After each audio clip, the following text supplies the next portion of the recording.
मोदी है तो मुमकिन है। भारतीय जनता पार्टी भाजपा को एक बार फिर यह दावा करने का मौका मिल गया है कि उसका यह नारा निराधार नहीं बल्कि बिल्कुल सार्थक है। मध्य प्रदेश, राजस्थान, छत्तीसगढ़ और तेलंगाना विधानसभा चुनावों के आए परिणाम ने मोदी मैजिक की फिर से पुष्टि कर दी है। ध्यान रहे कि मोदी पिछले करीब 10 वर्षों से बीजेपी के लिए विनिंग मशीन की भूमिका निभा रहे हैं। बीजेपी ने किसी राज्य में मुख्यमंत्री का चेहरा घोषित नहीं किया था। राजस्थान और छत्तीसगढ़ में पूर्व मुख्यमंत्रियों क्रमशः वसुंधरा राजे सिंधिया और रमन सिंह को बीजेपी ने पीछे रखा। यह अलग बात है कि राजघरानों के प्रभाव वाले राजस्थान में राजे को नाराज करने का जोखिम नहीं उठाने की चाहत में बीजेपी ने पूर्व सीएम के कैंडिडेट्स को टिकट दे दिया, लेकिन पार्टी ने उन्हें कभी मुख्यमंत्री के तौर पर उनका चेहरा कभी आगे नहीं किया।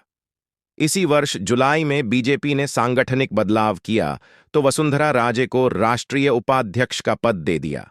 उनके साथ छत्तीसगढ़ के पूर्व सीएम रमन सिंह को भी राष्ट्रीय उपाध्यक्ष का पद दिया। संकेत साफ है, राज्यों की राजनीति से निकलकर राष्ट्रीय राजनीति में आए। हालांकि वसुंधरा और रमन दोनों को ही क्रमशः झालरापाटन और पाटन विधानसभा क्षेत्र से टिकट मिल गया। दोनों ने अपनी अपनी सीट पर जीत भी दर्ज कर ली है। छत्तीसगढ़ में भूपेश बघेल का डंका बज रहा था। वहां कांग्रेस पार्टी जीत को लेकर निश्चिंत थी तो बीजेपी के हाव भाव भी बता रहे थे कि उसमें भी जीत की उम्मीद नहीं बची है। लेकिन परिणाम सबके सामने है। छत्तीसगढ़ में बीजेपी सरकार बनाने जा रही है। सभी एग्जिट पोल्स के अनुमानों का यही निष्कर्ष निकल रहा था कि कांग्रेस पार्टी छत्तीसगढ़ में तो अपनी सत्ता बचा ही रही है, मध्य प्रदेश को भी वह बीजेपी से छीन रही है।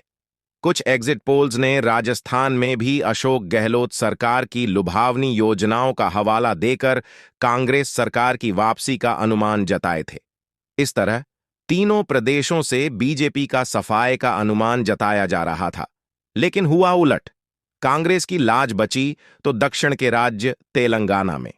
उत्तर भारत के तीनों प्रदेशों में कांग्रेस ने सत्ता गंवा दी। यह सब कैसे हुआ? चुनावी राजनीति का एक नियम है कि लोग चेहरे के आधार पर वोट करते हैं। प्रदेश की कमान किसके हाथ में सौंपनी है, वहां की जनता अक्सर इसी आधार पर पार्टी का चुनाव किया करती है। लेकिन मोदी मैजिक में राजनीति के ऐसे कई नियम धराशायी हो गए। दूसरे शब्दों में कहें तो मोदी की लोकप्रियता ने राजनीति में खेल के कई नियम ही बदल दिए। अब चेहरा कोई भी हो, मोदी की गारंटी काफी है।